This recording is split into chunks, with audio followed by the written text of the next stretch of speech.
जय श्री कृष्णा बच्चों, आप पढ़ रहे हैं आपकी पर्यावरण की किताब 5 से पाठ 8 जीव जंतुओं की निराली दुनिया। जीव जंतुओं की निराली दुनिया में आज हम पढ़ेंगे कौन कितनी दूर तक देख सकता है। हमारे देखने की क्षमता एक निर्धारित होती है कि हम यहाँ तक देख सकते हैं। किसी की नज़र ज़्यादा अच्छी होती है तो वो ज़्यादा दूर तक देख पाता है, जिसकी नज़र कमज़ोर होती है वो थोड़ी दूर पर ही देख सकता है। तो इस बारे में हम यहाँ पढ़ेंगे कि कौन कितनी दूर तक देख सकता है। एक कागज पर कुछ नाम लिखिए। एक कागज पर आपको क्या करना है, कोई भी नाम लिखना है और उसे दीवार पर टांग कर देखते हुए दूर तक जाएं। आपने क्या किया, एक कागज पर कुछ नाम लिखा हमने, फिर उसे दीवार पर टांग दिया और उसको देखते हुए दूर तक जाएं और देखें कि आप कितनी दूरी तक साफ देख सकते हैं।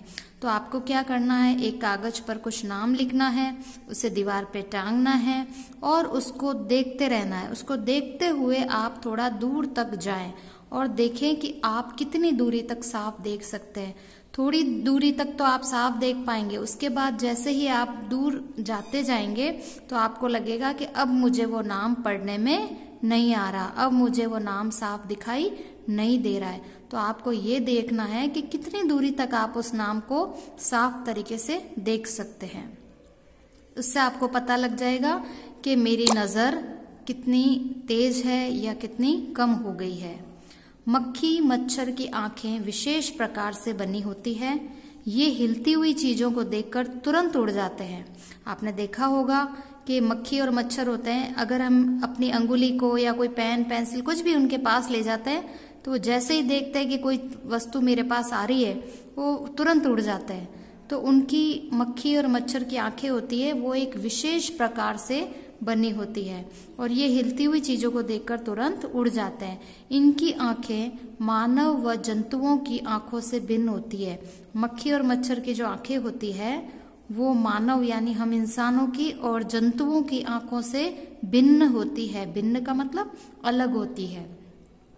हमें पीछे की ओर देखने के लिए पीछे मुड़ना पड़ता है। हमें कोई भी आवाज देता है या बुलाता है तो हमें पीछे की ओर, पीछे से कोई बुला रहा है तो उसे देखने के लिए हमको पीछे मुड़ना ही पड़ेगा। लेकिन मक्खी की आंख कुछ इस प्रकार की होती है कि वे सभी दिशाओं में देख पाती है। मक्खी की आंखें कैसी होती है, इस प्रकार की होती है कि वो सभी दिशाओं में देख पाती है, तभी तो हम उन्हें पकड़ नहीं पाते हैं। ये चित्र में आप देख रहे हैं, ये मक्खी का चित्र है, ये मच्छर है और ये तितली है और ये है उड़ने वाले जंतु, विभिन्न उड़ने वाले जंतु जो कि उड़ते हैं। तो अभी आप इसमें क्या समझ रहे हैं कि जो मक्खी और मच्छर हैं इनकी आंखें विशेष प्रकार की होती है।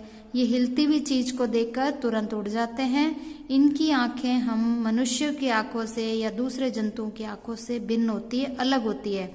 हमको पीछे देखने के लिए मुड़ना पड़ता है, लेकिन मक्खी की आंख कुछ ऐसी होती है कि उसे मुड़ने की जरूरत नहीं है। वह सभी दिशाओं में देख पाती है, तभी तो हम उन्हें पकड़ नहीं पाते। हम अगर उनकी ओर हाथ भी ले जाएंगे तो वो हिलती हुई वस्तु को देखकर वो तुरंत क्या होगा, उड़ जाएंगी। तो इसलिए हम उनको पकड़ नहीं पाते हैं। राजू के घर के सामने से तेज आवाज में गाने बजाते हुए बैंड बाजे वाले निकल रहे थे। राजू का जो घर था उसके सामने से तेज आवाज में गाने बजाते हुए बैंड बाजे वाले निकल रहे थे। बैंड बाजे वाले निकलते तो उनका तो बहुत तेज आवाज होता है, उनके म्यूजिक सिस्टम का। यह देखकर उसने अपने कानों में अंगुली लगा ली क्योंकि आवाज बहुत तेज थी। राजू ने क्या किया, जैसे ही वो बैंड बाजे के वाले उनके घर के सामने से निकले, राजू ने अपने कानों में अंगुली लगा दी क्योंकि उसकी आवाज कैसी हो रही थी, बैंड बाजे की आवाज बहुत तेज हो रही थी। अब मुनिया ने पूछा, क्या हुआ? राजू ने कहा, बहुत शोर हो रहा है।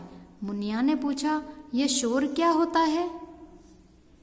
तो मुनिया ने क्या पूछा था, जब राजू ने कान में अंगुली डाल ली तो मुनिया ने पूछा कि क्या हुआ? तो राजू ने कहा कि बहुत शोर हो रहा है। तब मुनिया ने पूछा, यह शोर क्या होता है? तो राजू ने कहा, जब हमारी सुनने की क्षमता से तेज ध्वनि हमें सुनाई दे तो वह आवाज शोर कहलाती है। शोर किसे कहते हैं? मुन्निया का सवाल था कि शोर क्या होता है, तो राजू ने क्या बताया कि जब हमारी सुनने की क्षमता से तेज ध्वनि हमें सुनाई दे, जो हमारी सुनने की क्षमता है उस क्षमता से तेज ध्वनि हमें सुनाई दे तो वह आवाज क्या कहलाती है? शोर।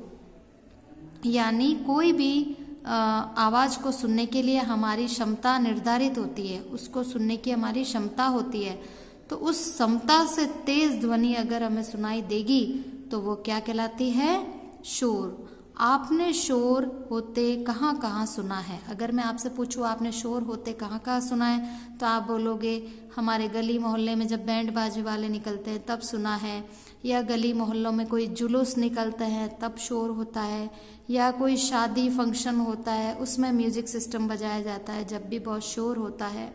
तो कई जगहों पर हमने शोर होते सुना है। फैक्ट्रियों में भी बहुत शोर होता है।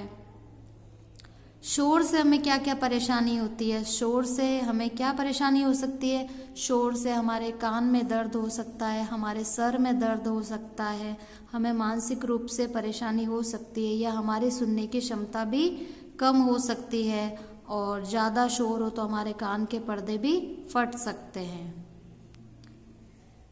हमें शोर क्यों नहीं करना चाहिए? हमें शोर क्यों नहीं करना चाहिए? हमें शोर इसलिए नहीं करना चाहिए क्योंकि शोर करने से क्या होता है? हमारी मानसिक स्थिति खराब हो जाती है, हमारा सर दर्द हो जाता है, और हमारे कान के पर्दे फटने का भी डर रहता है। हमें शोर नहीं करनी चाहिए। कोई भी बात को शांति से हम कर सकते हैं। आपने देखा होगा कि कुत्ता हल्की सी आहट पर चौकन्ना हो जाता है। हल्की सी आहट यानी कुत्ते को अगर थोड़ी सी भी आवाज सुनाई देगी तो वो क्या हो जाएगा? चौकन्ना, एकदम चौंक जाएगा, एकदम जागरूक हो जाएगा वो कि कौन आया है। या आपने देखा ही होगा कि कुत्ते को जब हल्की सी आहट होती है उसके कान भी खड़े हो जाते हैं और वो चौकन्ना हो जाता है। अलग अलग प्रकार के जीवों में सुनने की क्षमता भिन्न होती है। अलग अलग प्रकार के जो जंतु होते हैं उन जीवों में सुनने की क्षमता भी कैसी होती है? भिन्न होती है। भिन्न होती का मतलब अलग होती है। तो कुत्ते की तो क्या होती है? वो हल्की सी आहट पे चौकन्ना हो जाता है। तो सब जीवों की सुनने की क्षमता अलग अलग होती है।